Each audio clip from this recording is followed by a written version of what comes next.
Thank you. What moral virtue is about is the excellency of your character. In Greek culture, Aristotle thought that he could bring the whole culture to a higher level of life, the good life. He's going to call that in Greek eudaimonia. You'll see the word on your quizzes and on the podcast, as well as the 2 recorded lectures, one on Aristotle, one on Kant. You'll see that language. I will also draw a couple of pictures on the board. They're going to be a little hard to see on the lectures, but on the podcast it's real close. I recorded them right here, so the board is visible to everybody. Is that for this quiz or the next? Not this quiz, but the next quiz, so it'll be for next week when I'm not here. So I put all the material on there that I think you need, but you really need to look at this stuff. Theory is not easy. These theorists are going to come out of their own place.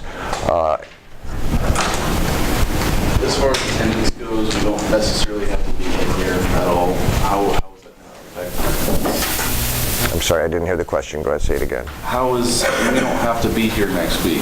Correct. Don't worry about attendance. Everybody's okay. Everybody gets a pass. The question was, how does it affect attendance if I'm not here? Everybody's here. Okay. Let me do Kant real quick. Immanuel Kant is the deontologist. It's important to do the right thing all the time. He calls that moral duty. And he's going to develop it through something he calls categorical imperatives. Imperatives mean it's a very important thing to do. In Kant's world, you don't have to agree to do anything, but if you agree to do it, you have to do it, because you bond yourself to it. Your word then becomes your bond. And he says the way we decide what these imperatives are is through the use of reason. So all Western philosophers get caught up in the reason thing. You don't follow your emotions, although you have emotions, but reason is what dictates what you do, the courses of action that you choose. So if you get that part right, I don't think you're going to have any problem on the quiz next week. If you have questions, you need to email me. I'm going to be out in Portland from Tuesday to Friday. I'll have my notebook with me. So if we're going to email or if we're going to live chat through a conference call, we can do it that way as well. Any questions for me? I think probably next week, the material is probably the most difficult you're going to have to master in this course to pass the quiz. The rest of it, once we got past the theory, we're going to start doing real ethical issues, and I think it'll be much easier for you. You said you do have conferencing available. I do, yeah, sure. You all know where conferencing is on the website. I went over that. So if you need it, you tell me when, and I can just hook up with you and we can chat live, or we can do it through email, either way. Any questions about that then? Okay, so today we're going to finish up with Epicurus, real short. Then we're going to do John Stuart Mill. He's a hedonist as well, but he doesn't believe in having to go through pain to get to happiness. For John Mill, it's the greatest happiness for the greatest number. After him, we're going to go through Robert Nozick, who invents something called an experience machine, which is like being placed in the Matrix, where anything you want to have happen can happen. No more pain, no more suffering, just whatever you want in life. And then the last one we'll go through is a lady named Jean Kazaz, K-A-Z-A-Z. Very, very, very good ethical theorist, and I think she probably puts it in the correct perspective as we get to the end of it, this lecture. So we have that all. Okay. So before we get to the lecture itself, I want to play one more video for you. This will emphasize, and of course it's blocked, so I will go and watch it on YouTube with you.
1992 Olympic Games in Barcelona, Spain.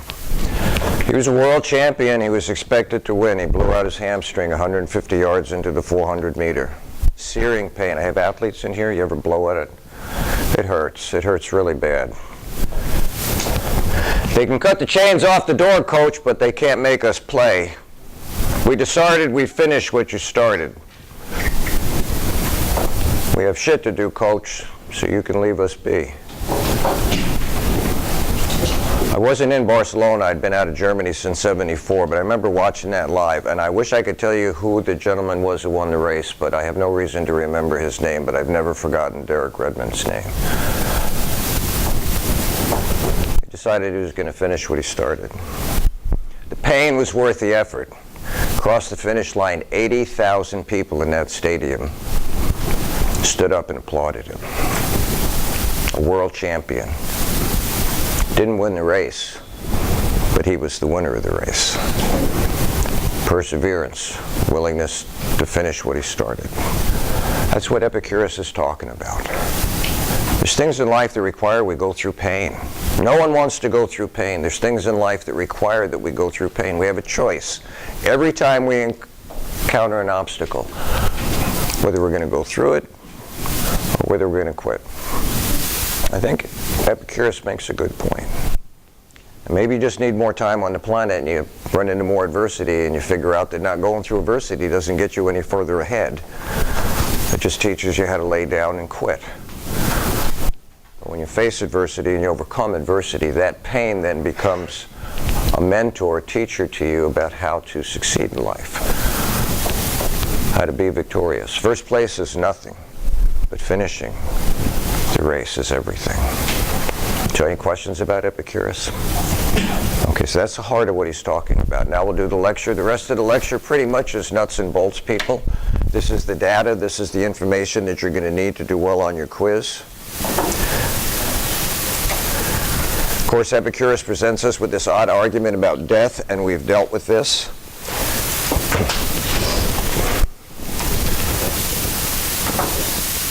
He is a hedonist. Hedonism has both a descriptive and a normative side to it. You have to know this for your quiz. The descriptive side, pleasure being the only thing that people do seek, is how we describe life to ourselves. The normative side, pleasure being the only thing that people ought to seek. This is the value. How many of you want more pleasure rather than less, more wealth, more health? This is a normative value then. So when you see the word norm, you're really looking at values. So we started the semester over here that the rules that define the code of ethics are based on values. Whatever these values are, these values determine the rules, they give substance to the law, and they become the code of ethics, the social contract that we live with one another. And so that's a normative description of how we ought to live. Keep your hairy toes inside the box, you get an A for the day.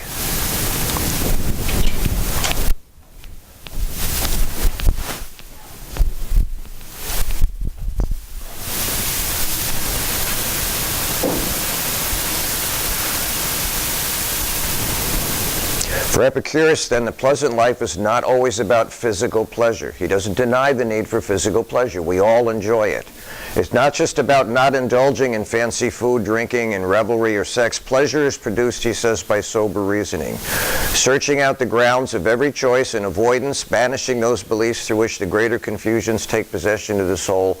We cannot live pleasantly without living wisely, honorably, and justly. So Epicurus begins us with what we call the life of moderation. Next week when you study Aristotle, he's going to maximize on it. If you go to extremes, you end up sometimes falling off a cliff.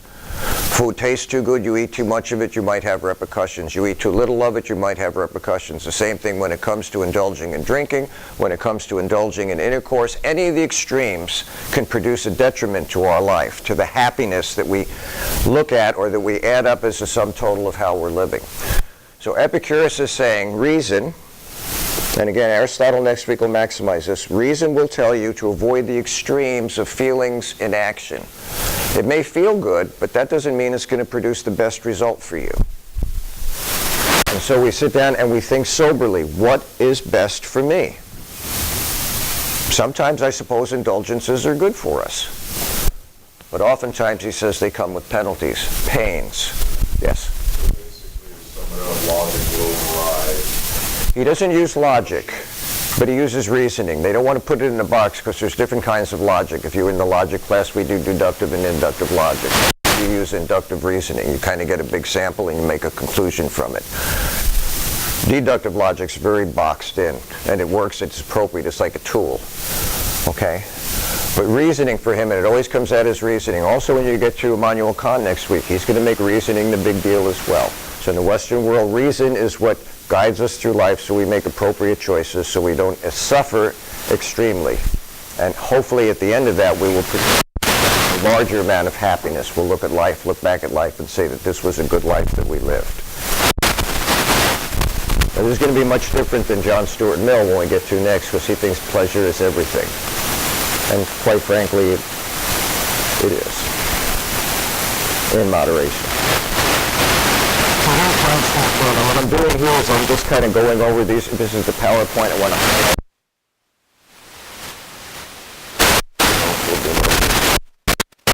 The more we do it, the more it might be retainable in your mind. Mill is what we call a true hedonist, out of England. His teacher is a gentleman named Jeremy Bentham. You will not see Jeremy Bentham on your quiz. Bentham said the only thing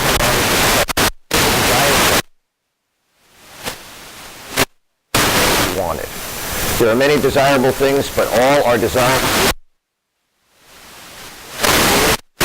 of more pleasure or the prevention of pain. So here he takes up. John says, who wants more pain? That just doesn't seem to add up to us. Who wants more pleasure? So for him, the word picture we use is called the principle of utility, totally useful.